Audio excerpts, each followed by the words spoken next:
तो exercise 6.2 question number 2 ध्यान से देखिए। कह रहा है फिगर दिया हुआ है, पहले हम लोग फिगर कंस्ट्रक्ट कर लेते हैं। 3 पैरेलल लाइंस है, तो 3 पैरेलल लाइंस हम कंस्ट्रक्ट कर लिए। एक ट्रांसवर्सल उसको काट रही है, ट्रांसवर्सल कर लिए। A B C D and E F, X Y Z. चलिए भाई अपने से आवाज बंद कर ले यार।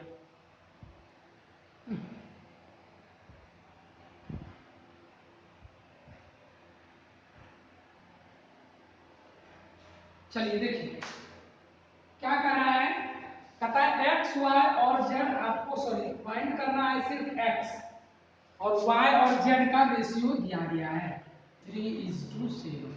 पहले हम लोग एक दूसरे को रिलेट कर दें जरा। या देखिए एक्स और वाई कौन सा एंगल है बताइए, एक्स और वाई कौन सा एंगल है, को इंटीरियर एंगल्स है। को इंटीरियर एंगल्स का सम कितना हो जाएगा बताइए, 180 डिग्री होगा। चलिए अब हम लोग क्या करते हैं, y और z को रिलेट करते हैं। y और z को रिलेट कीजिए तो जरा सा देखिए आप, अगर ये y है तो ये भी कितना होगा, y होगा बताइए, होगा कि नहीं होगा बताइए। Vertically opposite angle. चलिए अब देखिए तो ये और ये क्या बन रहा है, को इंटीरियर बन रहा है, बोलिए ये दोनों क्या बन रहा है, को इंटीरियर बन रहा है। तो y और z का सम हो गया 180 डिग्री, ठीक है। और यहां से देखिए तो यहां से आप क्या बोल सकते हैं, y मेरा क्या हो सकता है 3x और z मेरा क्या हो सकता है 7। x नहीं लीजिए, कुछ दूसरा चीज ले लीजिए, 3:7 है, m ले लीजिए क्योंकि x यहां दिया हुआ है। तो y मेरा क्या हो सकता है 3m और z मेरा क्या हो सकता है 7m, क्योंकि इसका रेशियो क्या है 3:7 है। तो इसी को इसमें रख दीजिए, 3m + 7m is equal to 180 degree, that is 10m is equal to 180 degree, that is m is equal to 18 degree. तो यहाँ से y निकल जाएगा, y कितना है 3m है, तो 3 × 18 degree that is 54 degree. z निकल जाएगा 7m that is 7 × 18 degree 126 degree. और अगर तीसरा x चाहिए तो आप इस इक्वेशन से निकाल लीजिए, x प्लस y की वैल्यू कितनी हो गई 54 degree, it is equal to 180 degree. This implies x is equal to 180 degree minus 54 degree, कितना हो गया 100। किसी को कोई दिक्कत बताइए, समझने में दिक्कत हो तो फिर से समझा देंगे। देखिए यहाँ x दिया है, यहाँ y दिया है, यहाँ z दिया है। x और y को इंटीरियर है तो इसका सम 180 होगा, ये y है तो ये भी y होगा, वर्टिकली अपोजिट एंगल। और अगर ये y है ये z है तो को इंटीरियर फिर बन गया, को इंटीरियर का सम 180 डिग्री। तो यहाँ से हम जानते हैं दो अननोन है y z, दो इक्वेशन यहाँ से बन सकता है, एक इक्वेशन यहाँ से बनाइए, एक यहाँ पर दिया हुआ। तो y और z का रेशियो दिया है, हम y को मान लिए 3m, z को कंसीडर कर लिए 7m। यहाँ पर दोनों का सम है 180, यहाँ से m की वैल्यू निकल गई, m से y z निकल गया, और जैसे ही y निकल गया उसको इस इक्वेशन में रखने से x मेरा निकल गया। चलिए क्वेश्चन नंबर 3 बताइए। ठीक है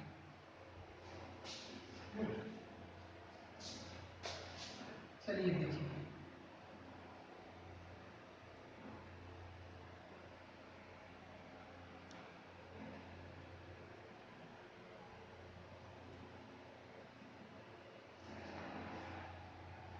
in figure 6.33 PQ and RS are two mirrors।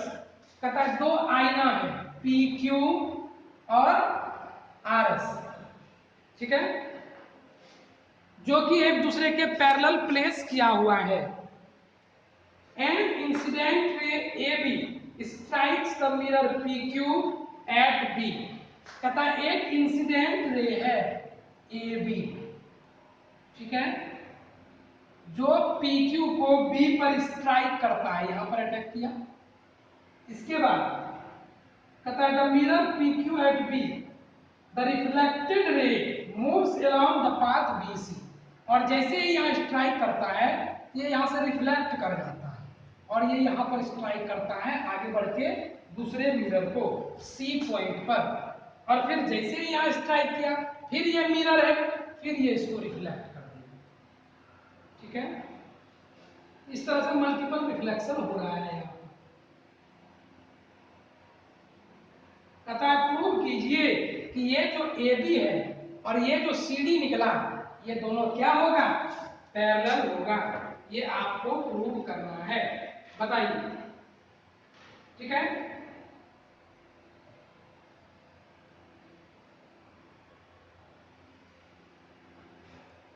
देखिए तो हम लोगों को क्या करना है, इसको प्रूव करना है कि ये जो ए बी है ये सी डी को के पैरेलल है। अब कुछ पॉइंट्स है जो हमको इसमें जरा जान लेते हैं मिरर के बारे में, ठीक है। कहते हैं मिरर क्या होता है। मिरर जो है ये ग्लास का एक मटेरियल होता है जिसका एक सरफेस पॉलिश किया हुआ रहता है, ठीक है।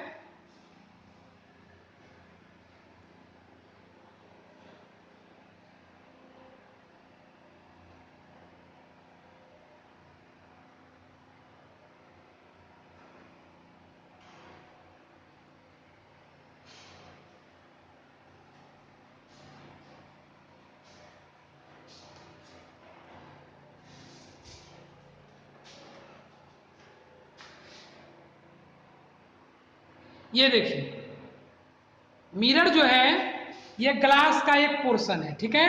इसका एक सरफेस पॉलिश किया हुआ रहता है किसी न किसी कलर से, that may be black, that may be white, blue और रेड। इसके भीतर में सिल्वर कलर का यहाँ पर देखिए लेयर चढ़ा होता है, उसके बाद ये पेंट किया जाता है। इधर से आपको देखिए सिल्वरी कलर हल्का हल्का दिखेगा, ठीक है। ये भीतर में सिल्वर का क्या क्या रहता है, चढ़ाया हुआ रहता है लेयर, ठीक है। और उसके ऊपर से हम लोग कलर करते हैं, इसको कहते हैं ये जो फेस है, दिस फेस ये कवर किया हुआ, ठीक है।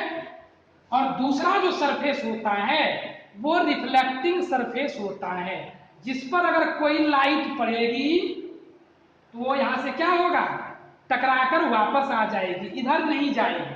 क्यों, क्योंकि ये लाइट जैसे इस पर पड़ेगा भीतर में उसको रोकने के लिए, रेजिस्ट करने के लिए दूसरा मीडियम पड़ा हुआ है, ये इसको रोक देगा, कहेगा इधर आप नहीं जा सकते हैं।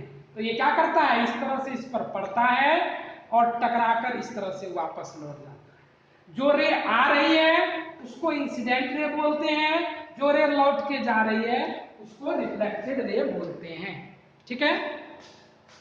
एक रे इस पर पड़ेगी जिसको हम लोग इंसिडेंट रे बोलेंगे और दूसरा रे इधर से लौट के चली जाएगी, रिफ्लेक्टेड रे उसको कहते हैं। अब ये जो मिरर का सरफेस है, ये वाला सरफेस, ठीक है, ये जो सरफेस है इसके परपेंडिकुलर जो लाइन होता है, ठीक है, जो इंसिडेंट पॉइंट और रिफ्लेक्टेड पॉइंट से परपेंडिकुलर होगा इस तरह से, इसको हम लोग कहते हैं नॉर्मल। क्या बोलते हैं, नॉर्मल, ठीक है। ध्यान में रहेगा, देख लीजिए ये थोड़ा सा तिरछा कर दें इंसिडेंट रे, थोड़ा नीचे से चला गया रिफ्लेक्टेड रे, और ये जो इस सरफेस के परपेंडिकुलर एकदम होगा that is known as normal, ठीक है। तो हम लोग इसको क्या बोलते हैं, नॉर्मल कहते हैं।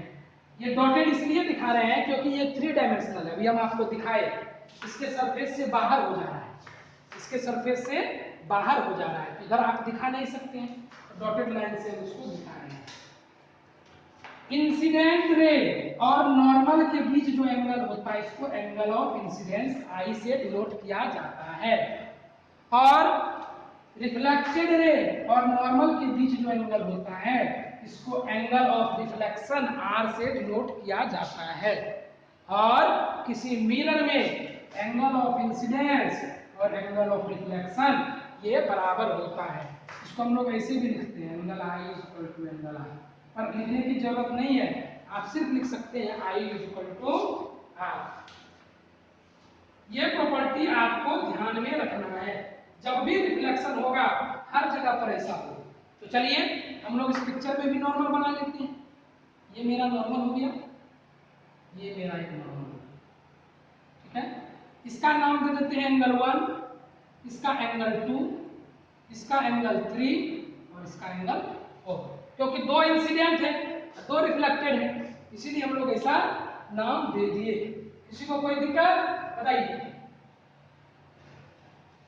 चलिए तो गिवन क्या क्या है?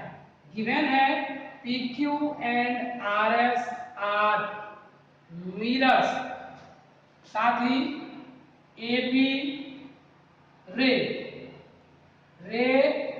AB reflects at B again at C and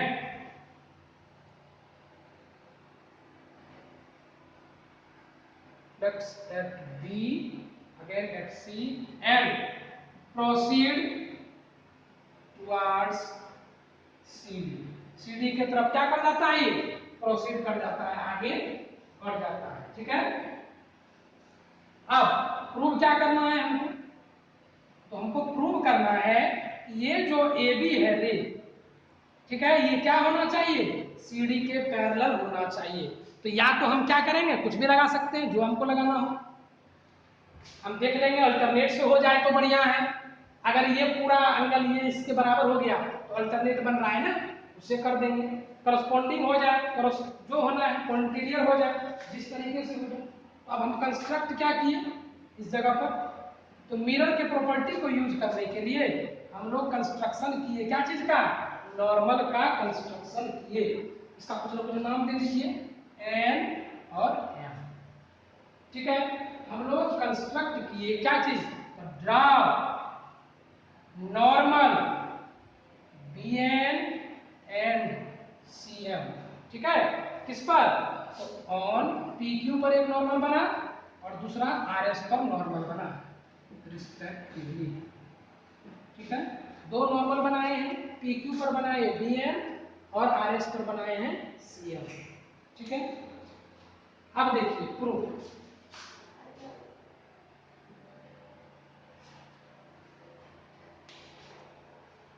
proof में मेरे पास क्या है? देखिए ये जो BN है ये क्या है? इस पर परपेंडिकुलर है, ठीक है। BN जो है वो PQ पर क्या है? परपेंडिकुलर है, ठीक है। और दूसरा ये वाला एंगल ऑफ रिफ्लेक्शन से तो हम लोग जानते ही हैं, ये इसके बराबर है, ये इसके बराबर, ठीक है। चलिए देखते हैं।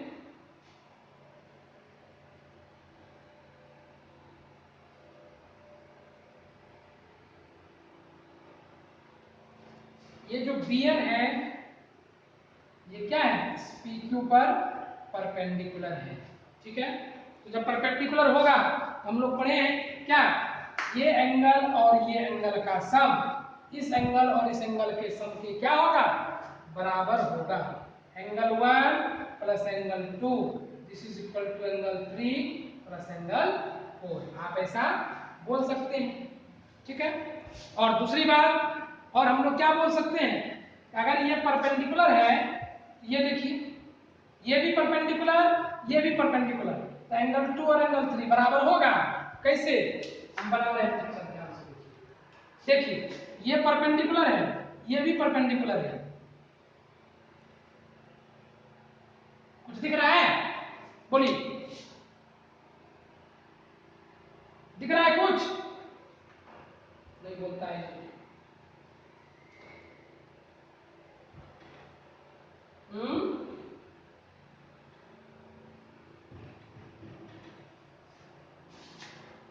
हाँ अल्टरनेट एंगल क्यों? क्योंकि आप जानते हैं दो परपेंडिकुलर एक दूसरे के पैरेलल होता है, हम लोग पढ़े हैं ना, पैरेलल्स के परपेंडिकुलर खींचे गए लाइन भी पैरेलल होते हैं। तो ये दोनों पैरेलल होगा ना, हम लोग क्या बोलेंगे? Angle 2 is equal to angle 3। कहां से?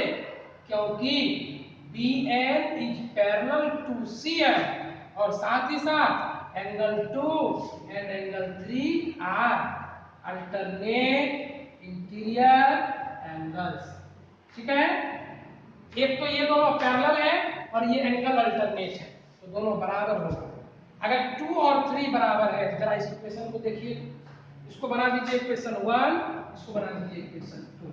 हम लोग बोल सकते हैं, क्या बोल सकते हैं, फ्रॉम इक्वेशन 1 एंड इक्वेशन 2 हम क्या कर सकते हैं, देखिए 2 और 3 बराबर हो गया तो कैंसिल कर सकते हैं। बताइए, एंगल 2 और एंगल 3 बराबर हो गया, हम इसको कैंसिल कर सकते हैं, कर सकते हैं। तो क्या बच जाएगा, एंगल 1 बचेगा और इधर एंगल 4 बचेगा। किसी को कोई दिक्कत बताइए।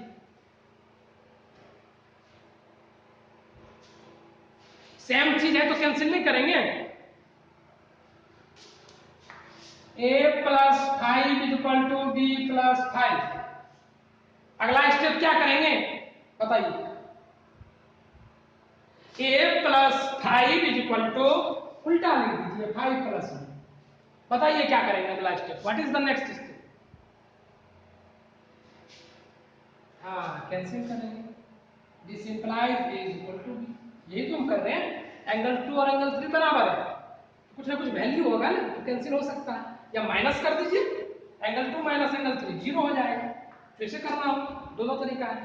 तो एंगल 1 एंगल 4 के बराबर हो गया और पहले से दिया है एंगल 2 एंगल 3 के बराबर। अब इसको बना दीजिए इक्वेशन नंबर 3। ठीक है, तो हम लोग नेक्स्ट स्टेप चलते हैं। हमको मालूम चल गया, क्या क्या मालूम चल गया बताइए। सबसे पहले ये बोला कि 2 और 3 बराबर है, अब कह रहा है 1 और 4 भी बराबर है। हम दोनों को जोड़ देते हैं, इक्वेशन 2 को और इक्वेशन 3 को जोड़ देते हैं। तो LHS में LHS जुटेगा, एंगल 1 प्लस एंगल 2, और RHS में क्या जुटेगा, RHS जुटेगा एंगल 3 प्लस एंगल 4। यही चीज तो ऊपर में किए थे, बताइए।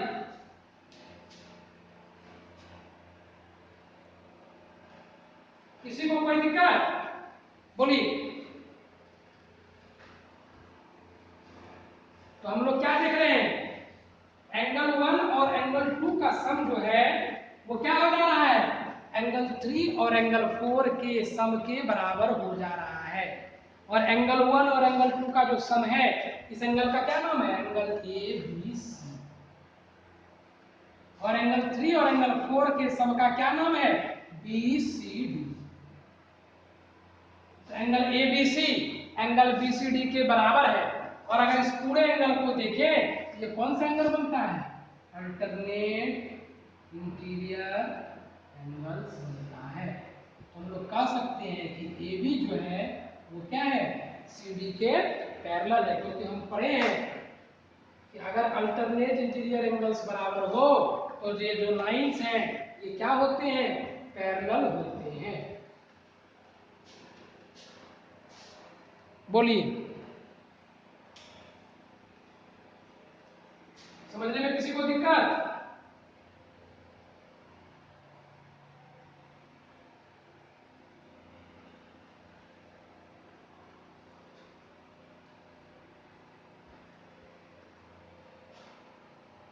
ठीक है, प्रैक्टिस करना है और फिर दिक्कत होगा तो बताएंगे।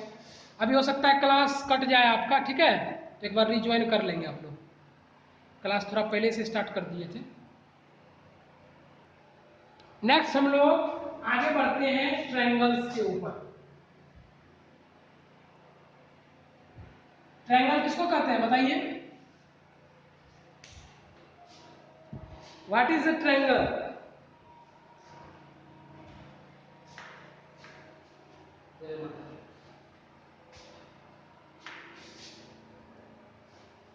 क्वेश्चन में कभी दिक्कत ही नहीं होता है, हम पूछते हैं तो बताता ही नहीं है।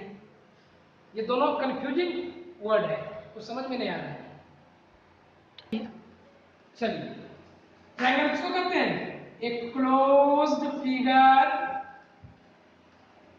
Made up of 3 line segments. ऐसा क्लोज फिगर जो 3 लाइन सेगमेंट से बना होता है उसको हम लोग क्या कहते हैं? ट्रायंगल कहते हैं। किसी ट्रायंगल में क्या क्या होता है? इट हैज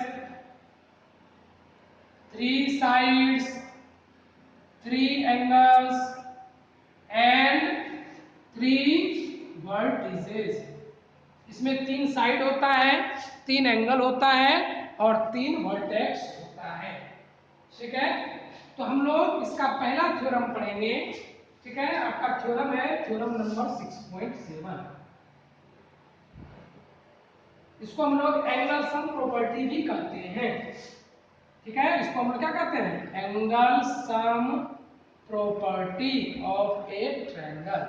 किसी ट्रायंगल का एंगल सम प्रॉपर्टी भी बोलते हैं। ये थ्योरम क्या बोलता है? The sum of all the angles of a triangle is 180 degree. किसी ट्रायंगल के सभी एंगल का सम कितना होता है? 180 डिग्री होता है। यही हमको प्रूव करना है। चलिए लिखिए, कट जाएगा फिर से ज्वाइन कर लीजिएगा।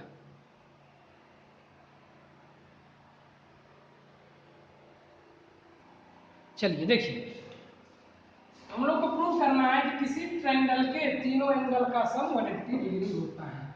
जैसे मान लीजिए ये एक ट्रायंगल है, ए बी और सी।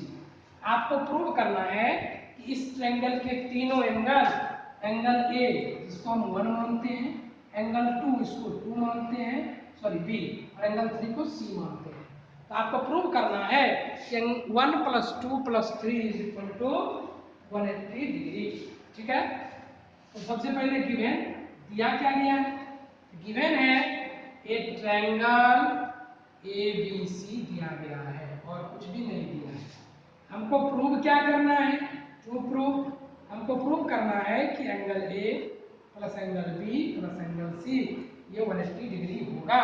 इसी ट्रायंगल के तीनों एंगल का सम 2 राइट एंगल्स होता है या 180 डिग्री होता है।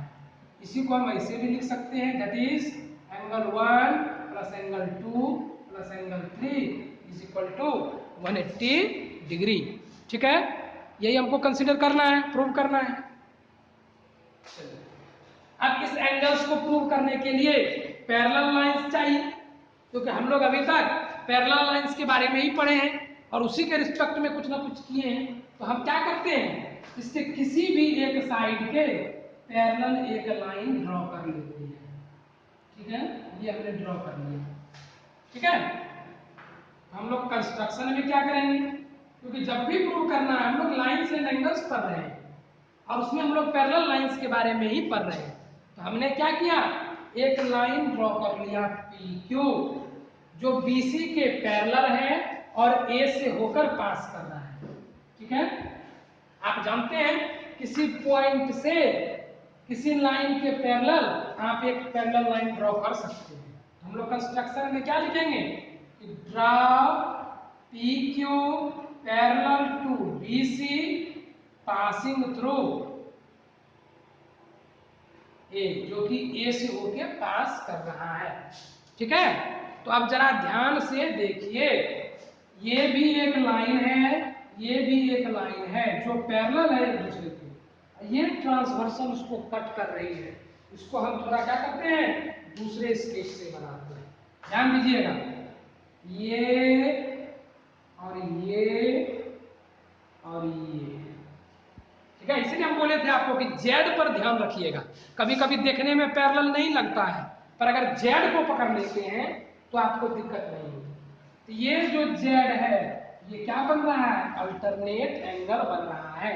तो अगर ये एंगल 2 है तो ये भी कितना होगा बताइए, बताइए। तो प्रूफ में हम लोग बोलेंगे, क्या बोलेंगे, ये PQ जो है, since PQ is parallel to BC, PQ BC के पैरेलल है और AB उसका एक ट्रांसवर्सल है। AB क्या है, एक ट्रांसवर्सल है। तो हम कह सकते हैं कि एंगल पी ए बी ये जो है ये एंगल ए बी सी के बराबर होगा। कहने का मतलब है ये एंगल 2 होगा। सिमिलरली उसी तरह तो ये मेरा बन गया एंगल 2, ठीक है, ये है एंगल 1। उसी तरह देखिए एक जेड और बन रहा है, आप गौर कीजिए, देखिए यहां से ऐसे ऐसे दिखा, दूसरा जेड और बन रहा है।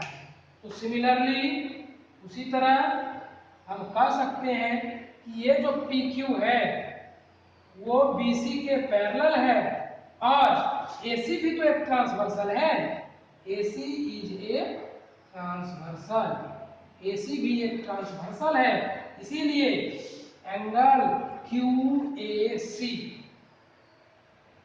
Is equal to angle A C B बराबर एंगल 3। कौन सा एंगल? अल्टरनेट इंटीरियर एंगल्स, ये भी हो गया अल्टरनेट इंटीरियर एंगल्स, ठीक है। तो अगर ये 3 है तो ये भी कितना होगा? 3 होगा, ठीक है। नेक्स्ट हम लोग आगे देखते हैं। चलिए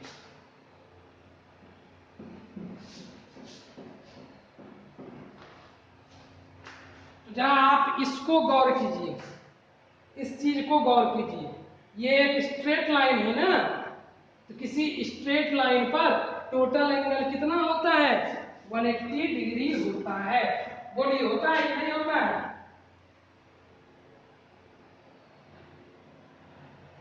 होगा ना।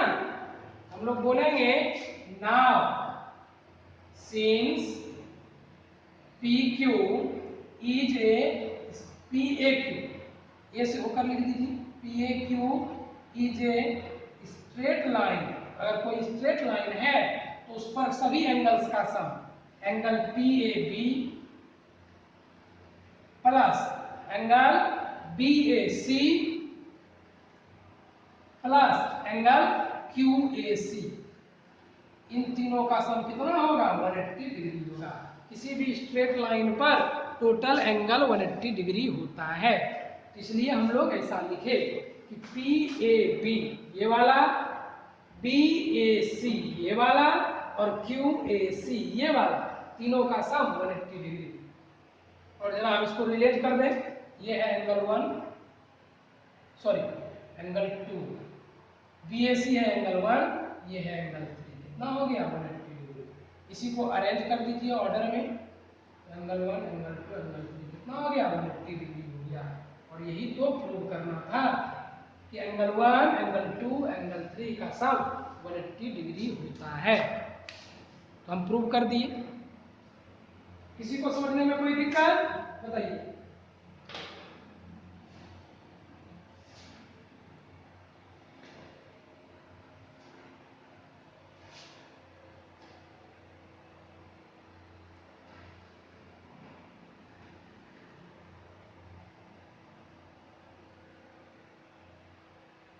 चलिए स्क्रीनशॉट ले लीजिए, एक और छोटा थ्योरम है, इसको भी कंप्लीट कर देंगे।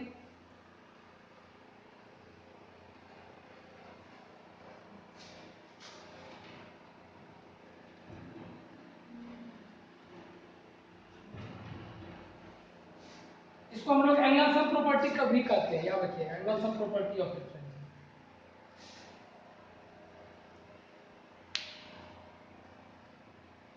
तो हमारा बेसिक क्या है? 180 चाहिए तो इसके पैरेलल एक लाइन चाहिए।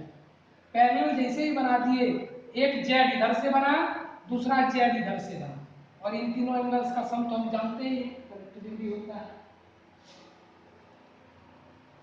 चलिए नेक्स्ट देखते हैं थ्योरम 6.8। दूसरा थ्योरम क्या कहता है? दूसरा थ्योरम कहता है कि अगर किसी ट्रायंगल के एक साइड को आप बढ़ाएंगे, ठीक है, तो वो जो एक्सटेंडेड एंगल है, एक्सटीरियर एंगल है, वो क्या होगा? बाकी जो अंदर का दोनों एंगल्स है उसके सम के बराबर होगा। तो चलिए थ्योरम 6.8 लिखिए।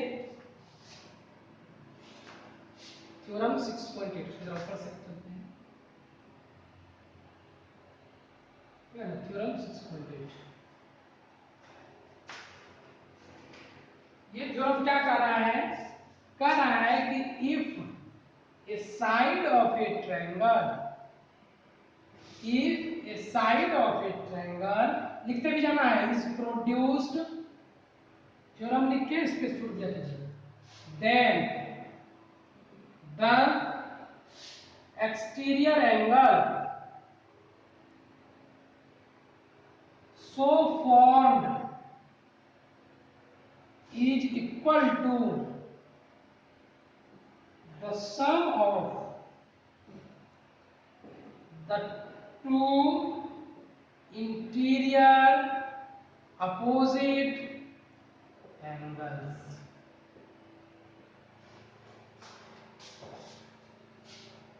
देखिए क्या कर रहा है, ये बता रहा है कि अगर किसी ट्रायंगल में, देखिए क्या कर रहा है, if A side of a triangle is produced, produced का मतलब बढ़ाया जाए, अगर किसी ट्रायंगल का एक साइड जो है, जैसे मान लीजिए ये एबीसी ट्रायंगल है, इसका कोई भी एक साइड आप आगे बढ़ा दीजिए, हम बढ़ा दिए, बीसी को हम बढ़ा दिए, कहाँ तक बढ़ा दिए, ई तक बढ़ा दिए, तब क्या करता है, then the exterior angle so form, तो बढ़ाने से जो एक्सटीरियर एंगल बना, ये तीनों तो इंटीरियर हो गया, ये हो गया एक्सटीरियर, कहता है ये जो एंगल है ये किसके बराबर होगा, is equal to the sum of the two interior opposite angles, बाकी जो दो इंटीरियर एंगल है इसको छोड़ के, अपोजिट का मतलब होता है जिसके साथ आप एक्सटीरियर बनाए हैं उसको छोड़ के बाकी जो दो एंगल्स हैं इस दोनों के सम के बराबर होगा ये बाहर वाला एंगल।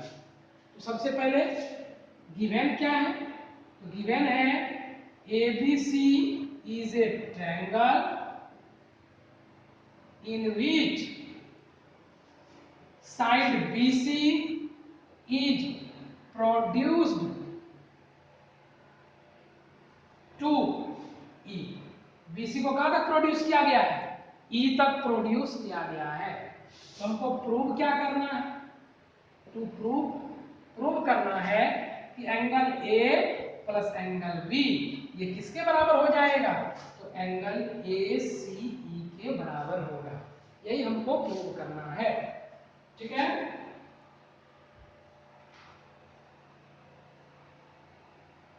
इस तरह से इसको उल्टा भी आप लिख सकते हैं, इसका पूरा नाम लिख दीजिए इस एंगल मन हो तो, जैसे भी लिखना हो इसका पूरा नाम लिखना है, क्या लिखेंगे BAC, जब सब पूरा पूरा लिख रहे हैं तो इसको पूरा लिखिए, एंगल B को क्या लिखेंगे ABC। चलिए, कहता ये आपको प्रूव करना है कि ये एंगल जो है इन दोनों के सम के बराबर होता है, और ये सब इंपॉर्टेंट थ्योरम है, इसका हर जगह यूज पड़ेगा आगे भी, इसको ध्यान में रखना है, कम से कम थ्योरम जरूर याद कर लेना। चलिए कंस्ट्रक्शन करना है, कंस्ट्रक्शन की जरूरत नहीं है, क्यों, क्योंकि अब हमको एंगल सम प्रॉपर्टी मालूम है, यहाँ पर भी एंगल सम प्रॉपर्टी लगेगा और ये एक्सटीरियर है तो यहाँ तो लग ही जाएगा।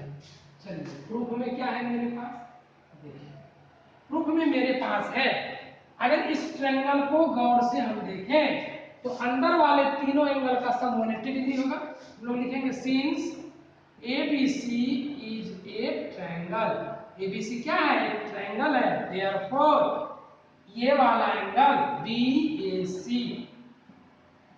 प्लस ये वाला एंगल ABC प्लस ये वाला एंगल ACB, तीनों एंगल्स का सम कितना होगा 180 डिग्री। ब्रैकेट में कहां से हम लोग बोलेंगे angle sum property of triangle, triangle के एंगल सम प्रॉपर्टी से हम बोल सकते हैं, क्या बोल सकते हैं कि किसी भी ट्रायंगल के तीनों एंगल्स का सम कितना होता है 180 डिग्री होता है। हमने लिख दिया, इसको बना लेते हैं इक्वेशन 1। अब जरा देखिए एक इसके साथ ये एक्सटीरियर है ना, ये लिनियर पेयर बन रहा है, देखिए तो, क्योंकि देखिए आपको क्या क्या चाहिए, BAC चाहिए, BAC है यहाँ, ABC चाहिए, ABC है यहाँ, ये नहीं चाहिए इसको हमको हटाना है कि दूसरे के साथ कॉमन होगा तभी ना हटेगा। थ्योरम हम क्या बताएं, एक ही चीज माइंड में रख लीजिए कि जिस चीज को हमको रखना है उसको डिस्टर्ब नहीं करेंगे, जिसको हटाना है उसको दूसरे से रिलेट करते हैं। यही हम शुरू से करते आए हैं। तो हमको इसको हटाना है, इसको दूसरे से रिलेट कर देते हैं, इस वाले से रिलेट कीजिए।